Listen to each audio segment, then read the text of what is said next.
Good evening Rahees Rasheed. സമ്മേളനത്തിനായുള്ള എല്ലാ തയ്യാറെടുപ്പുകളും വളരെ നേരത്തെ തന്നെ പൂർത്തിയാക്കിയതാണ്. ഇപ്പോൾ ഈ സംഘാടക സമിതിയെ നയിക്കുന്ന കെ.എൻ. ബാലഗോപാൽ അടക്കമുള്ള ടീം പൂർണ്ണമായും സജ്ജമായി തന്നെ നിൽക്കുകയല്ലേ?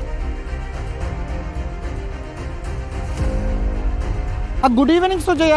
കെ.എൻ. ബാലഗോപാൽ അടക്കമുള്ള സംഘാടക സമിതിയിലെ മുഴുവൻ ടീമുകളും ഇനി പതാക ജാഥകൾ എത്തി സമ്മേളനത്തിന്റെ കൊടി ഉയരാനുള്ള തയ്യാറെടുപ്പിലേക്ക് എത്തി നിൽക്കുകയാണ്. മുഖ്യമന്ത്രി പിണറായി വിജയൻ അടക്കമുള്ള മന്ത്രിസഭ ഒന്നടങ്കം, അതായത് CPM-ന്റെ മന്ത്രിസഭയിലെ മുഴുവൻ അംഗങ്ങളും എത്തിക്കഴിഞ്ഞിരിക്കുന്നു. ഒപ്പം PB അംഗങ്ങൾ നേരത്തെ തന്നെ MA ബേബിയും A വിജയരാഘവനുമൊക്കെ എത്തിക്കഴിഞ്ഞിരിക്കുന്നു. ഇനി സമ്മേളനത്തിൻ്റെ തിരക്കിലേക്ക് അവർ പോവുകയാണ്.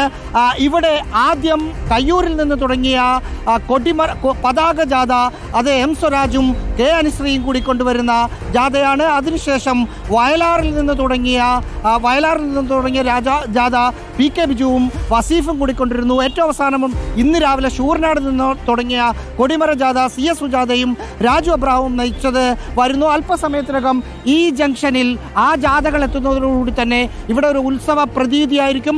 ഇവിടെ നിന്ന് ഏതാണ്ട് 500 മീറ്ററിൽ താഴെ മാത്രമാണ് ആശ്രമ മൈതാനമുള്ളത്.